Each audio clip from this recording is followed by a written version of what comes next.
ठीक कह रहे हैं कि लोग सच्चे ईश्वर को ही नहीं समझ रहे।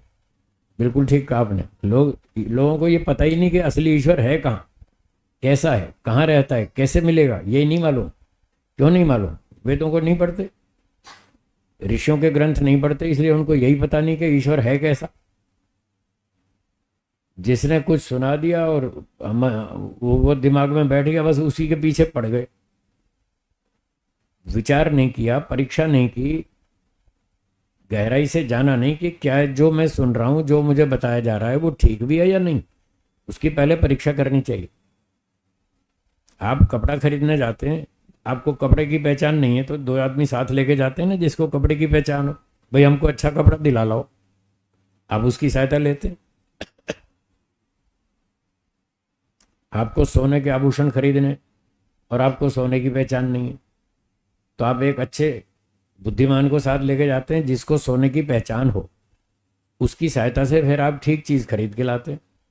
स्कूटर खरीदना हो, कार खरीदनी हो, मोबाइल खरीदना हो, लैपटॉप खरीदना हो तो किसी एक्सपर्ट की सलाह लेते हैं, हाँ या ना। बाकी थोड़ी थोड़ी चीज़ों में, छोटी छोटी चीज़ों को खरीदने में तो आप बहुत एक्सपर्ट लोगों की सलाह लेते हैं और ईश्वर के बारे में कुछ नहीं। चलेगा, जो भी हो, जैसा भी हो, चलेगा। ईश्वर कोई छोटी सी चीज़ है क्या? एक मोबाइल खरीदना हो तो चार आदमी से सलाह करते हैं कौन सा खरीदें, किसमें ज़्यादा फैसिलिटी है, किसमें ज़्यादा फीचर्स हैं, किसमें फ़ायदा मिलेगा। एक मोबाइल खरीदने में तो चार एक्सपर्ट की सलाह लेंगे और ईश्वर जैसी इतनी महत्वपूर्ण वस्तु के बारे में किसी की सलाह नहीं लेते, कोई जानकारी नहीं करते ठीक से। तो ये सोचने वाली बात है। ईश्वर कोई इतना हल्का नहीं है, इतनी कोई छोटी चीज़ नहीं है कि जो मन में आए सो पकड़ लो, ऐसा नहीं। तो जो वेद के विद्वान हैं, वेदों को जानते हैं, उनसे सलाह लेनी चाहिए। जो इस लाइन में एक्सपर्ट है उनसे सलाह लो, भी हमें बताइए असली ईश्वर कौन सा है, कहाँ मिलता है, कैसे मिलता है, वहाँ तक कैसे पहुँचे, वो उसका ठीक रास्ता बताइए। तो वो बताएंगे आपको, फिर उस रास्ते पर चलो। मैंने भी ऐसे ही किया। मैंने एक गुरुजी ढूंढ लिए जो बढ़िया परफेक्ट गुरुजी थे, जो वेदों को और इस योग विद्या को जानते थे। तो मैंने पूछा, गुरुजी मुझे ईश्वर तक पहुंचना है, मोक्ष तक पहुंचना है। बोले हाँ हम बताएंगे। तो मैंने उनको समर्पण कर दिया और पूरे जीवन उनके समर्पित रहा। 40 वर्ष गुरुजी के समर्पित रहा। उन्होंने कहा जो मैं कहूँगा वो करना है, हिम्मत हो तो आओ, बहुत कठिन काम है ये, और जो मना करूँगा वो नहीं करना। समर्पण का मतलब ये होता है, जो मैं कहूँगा वो करना है, जो मैं मना करूँगा वो नहीं करना। इतनी हिम्मत है तो आओ मैदान में, नहीं तो जाओ अपने घर। ये बात कही थी रोजड़ में गुरुजी ने। तो हमने कहा गुरुजी हम तो अब कूद गए, अब जिएंगे मरेंगे जो भी होगा, अब कूद गए, अब वापस नहीं जाएंगे। अब जो आप कहेंगे हम वही करेंगे। मैंने ऐसा कहा और वो किया, पूरे जीवन भर किया और आज भी करता हूँ, वही करता हूँ जो गुरुजी ने बताया। तो ऐसे कल्याण होता है। ऐसे व्यक्ति को वो शाब्दिक ज्ञान फिर तत्व ज्ञान में बदल जाता है। तो जैसा गुरुजन रास्ता बताएं वैसा चलो, और अपनी मनमानी करेंगे तो फिर भटक जाएंगे। तो ईश्वर का स्वरूप ठीक से जानना है, वो वेदों में बताया। ईश्वर एक है। चलिए थोड़ी मोटी मोटी बात तो बता दूं। हाँ आप बोलिए मेरे साथ, ईश्वर एक है। ईश्वर सब जगह रहता है। ईश्वर निराकार है। ईश्वर चेतन है। ईश्वर न्यायकारी है। ईश्वर आनंद स्वरूप है। तो ये 2 4 5 6 बातें बताई मैंने, कम से कम छोटी छोटी, और बहुत सारी बातें। ईश्वर में तो हजारों गुण हैं, सारे तो नहीं जान पाएंगे, फिर भी मोटा मोटा कुछ तो जानेंगे, तभी आगे गाड़ी चलेगी। तो इतना कम से कम सदा ध्यान में रखें ये 6 बातें। ऐसा ईश्वर मन में रख के फिर सारा काम करें। कम से कम ये 6 बात रखें। ईश्वर एक है, सर्वव्यापक है, निराकार है, चेतन है, न्यायकारी है, आनंद स्वरूप है। इतना कम से कम रखें और फिर जैसा आगे गुरुजी बताएं वैसा करें। तो ये ईश्वर का सही स्वरूप है। जो वस्तु सब जगह रहती हो, आप क्या मानते हैं, ईश्वर एक जगह रहता है या सब जगह? सब जगह। जो वस्तु सब जगह रहती हो, उसकी शक्ल हो सकती है या नहीं हो सकती? नहीं हो सकती। तो ईश्वर एक जगह रहता है या सब जगह? सब जगह। तो ईश्वर की शक्ल है या नहीं है? नहीं है।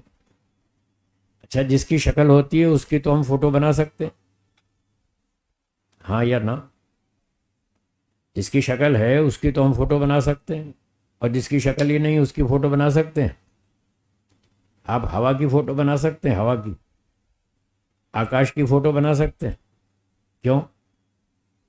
उसकी शक्ल नहीं है। आपकी शक्ल है, मेरी शक्ल है, आपकी फोटो बन सकती है, मेरी फोटो बन सकती है। बना लूँ आपकी फोटो, बना लूँ आपकी फोटो बना लूँ? लो मैं अभी बनाता हूँ। जिसकी शक्ल होती है उसकी फोटो बन सकती है। चलिए आपकी फोटो बनाता हूँ।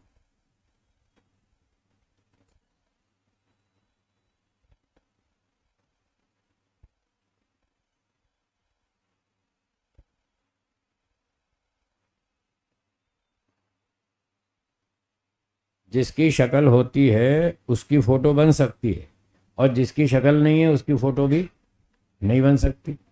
ईश्वर की शक्ल है क्या? नहीं है। क्या ईश्वर की फोटो बन सकती है? नहीं बन सकती। आपके घरों में ईश्वर की फोटो रखी है या नहीं?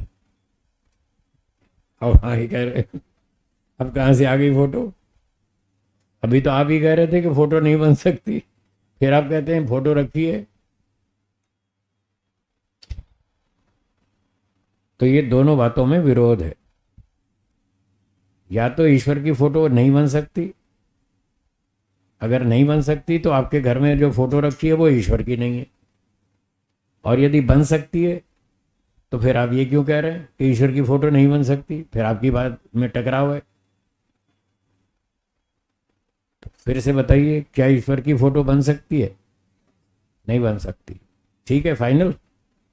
तो इसका अर्थ है कि आपके घर में जो फोटो रखी है वो ईश्वर की नहीं है, किसी और की है।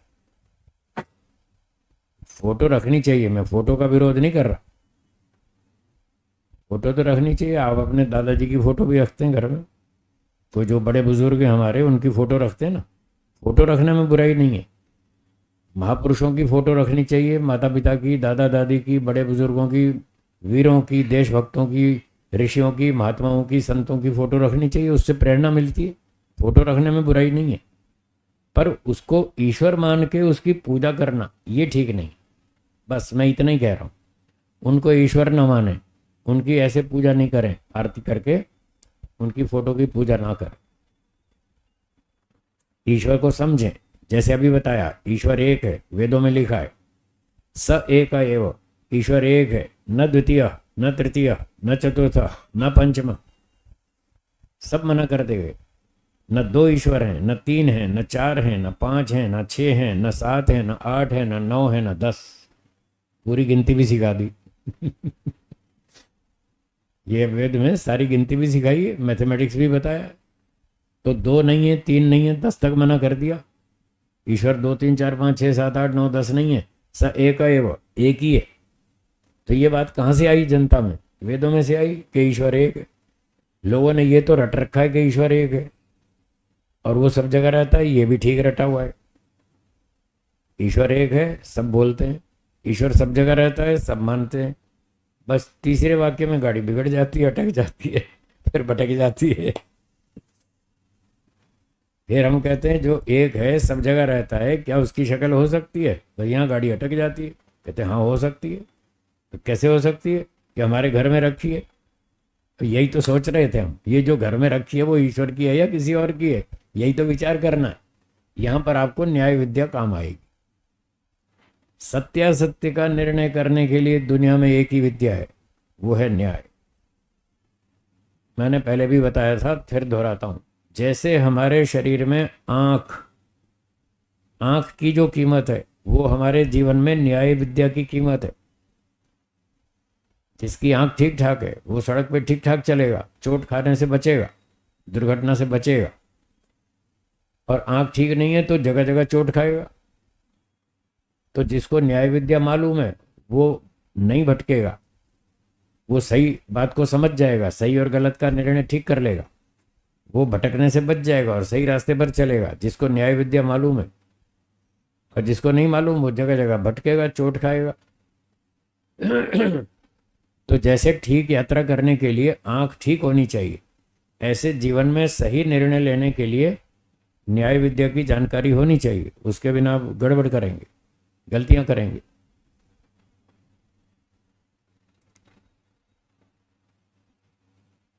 तो न्याय विद्या हमको बताएगी अगर ईश्वर सब जगह रहता है तो उसकी शक्ल नहीं हो सकती।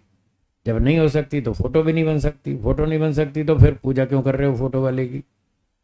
तो जिसकी पूजा कर रहे हैं, जो फोटो वाला है, वो तो महापुरुष है, वो बहुत अच्छे लोग हैं जिन्होंने देश के लिए, धर्म के लिए, हैं, मानवता की रक्षा के लिए तन मन धन लगाया। बहुत अच्छे लोग थे, उनका सम्मान करना चाहिए, उनका इतिहास पढ़ना चाहिए, उनके इतिहास से हमें अच्छी बातें सीखनी चाहिए, ये ठीक है। पर उनको ईश्वर नहीं मानना चाहिए। एक विद्यार्थी 8वीं क्लास में फर्स्ट आया, आप उसको सीए की डिग्री दे देंगे? भाई 8वीं में फर्स्ट आया तो 8वीं तक मानो, उसको सीए की डिग्री दे दें, ये तो गलत है ना। तो जो महापुरुष है वो अच्छा है, महापुरुष है वैसा मानो, उसको भगवान बना दो, ये गलत। तो ये वेदों से हमको सीखने को मिलेगा, न्याय विद्या की सहायता से हम भटकने से बच जाएंगे। तो ईश्वर एक है, सब जगह रहता है, न्यायकारी है। अब न्यायकारी समझना बहुत जरूरी है, इसके बिना मोक्ष नहीं होगा।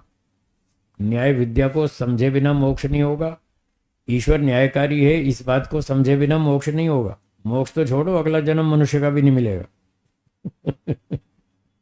फिर माता जी कहेंगी आप बड़े झटके लगाते हो। तो झटके तो जानबूझ के लगाता हूँ ताकि लोगों में थोड़ा जोश आए, इसलिए लगाता हूँ। अगर आप ईश्वर को न्यायकारी नहीं मानेंगे तो अगला जन्म मनुष्य का भी नहीं मिलेगा। कैसे? अगर आप ईश्वर को न्यायकारी नहीं मानेंगे और ये मानेंगे कि भगवान हमारे पाप माफ कर देगा, यदि ऐसा मानेंगे तो आप पाप करेंगे या नहीं करेंगे? अगर आपको ये विश्वास हो जाए कि हम पाप करेंगे भगवान माफ कर देगा, दंड तो मिलेगा नहीं, तो फिर इस मान्यता पर आप पाप करेंगे या नहीं करेंगे? हैं जी? करेंगे। जब आप पाप करेंगे तो मनुष्य कैसे बनेंगे? मनुष्य कैसे बनेंगे? पाप करने वाले तो मनुष्य नहीं बनते, पुण्य करने से मनुष्य बनते। पुण्य आप कब करेंगे? जब ये मानेंगे ईश्वर न्यायकारी है, हम अच्छा काम करेंगे तो मनुष्य बनाएगा, बुरा काम करेंगे तो सुअर कुत्ता बनाएगा, पशु पक्षी बनाएगा। तो वही न्यायकारी है जो अच्छे कर्म का अच्छा फल दे, बुरे कर्म का बुरा फल दे। अगर इतनी बात दिमाग में है तो ही आप अच्छा काम करेंगे, नहीं तो अच्छा नहीं करेंगे। ये दुनिया भर में लोग जो बुरे काम करते हैं, क्या सोच के करते हैं? भगवान हमारे पाप माफ कर देगा, ऐसा सोच के करते हैं। खूब पाप करते हैं और साल में एक बार हरिद्वार जाते हैं, वहाँ गंगा जी में डुबकी लगाते हैं और क्या सोचते हैं हमारे सारे पाप धुल गए। और जब ये मान लेते हैं हमारे पाप धुल गए तो सोचते हैं अब हम फ्रेश हो गए, घर जाके और पाप करेंगे। अगले साल आगे फिर धुलवा लेंगे। धुल तो जाते ही हैं, फिर दंड तो कोई मिलता नहीं, तो हम क्यों ना पाप करें? इससे तो पाप बढ़ेगा और बढ़ ही रहा है। पिछले 50 साल में और आज में देखो कितना फर्क है। पिछले 50 साल में पाप घटा है या बढ़ा है? बढ़ा है। वो इसीलिए तो बढ़ा है कि उनको गलत पाठ पढ़ाया गया कि तुम्हारे भगवान पाप माफ कर देगा। अभी अभी सुना था मैंने कहीं समाचार में, रेडियो टीवी समाचार में ही सुना था, कोई वीडियो में आया था सूचना, प्रयागराज में 68 करोड़ व्यक्ति स्नान के लिए पहुंचे। कितने? ये 68 करोड़ क्या करने गए थे? क्या करने गए थे? पाप धुलवाने। मतलब वो स्वीकार करते हैं कि हम पापी हैं, हम पापी हैं तभी तो पाप धुलवाने गए थे। अब देखो कितने पापी लोग हैं दुनिया में। इसलिए मैं कहता हूँ ये कोई रहने की अच्छी जगह नहीं है, यहाँ तो पाप होते हैं। मोक्ष में एक भी पाप नहीं होता, वहाँ सब दिव्य आत्माएं होती हैं, महात्मा होते हैं, संत होते हैं, यहाँ से जो साधु संत बन के मोक्ष में जाते हैं वो सारे अच्छे लोग होते हैं, वहां कोई पाप नहीं करता। तो जहां पाप नहीं होता वो जगह रहने की अच्छी है, या जहां खूब पाप होता है वो जगह अच्छी है रहने की? जहां नहीं होता वो अच्छी है। तो वो तो मोक्ष है जहां पाप नहीं होता। इसलिए मोक्ष जो है वो रहने की जगह अच्छी है, ये संसार अच्छी जगह नहीं है। यहाँ चारों तरफ खतरा है, चारों तरफ खतरा है, हर समय खतरा है। पता नहीं कब कौन कब कहाँ क्या कैसा हमला कर दे, कोई पता नहीं।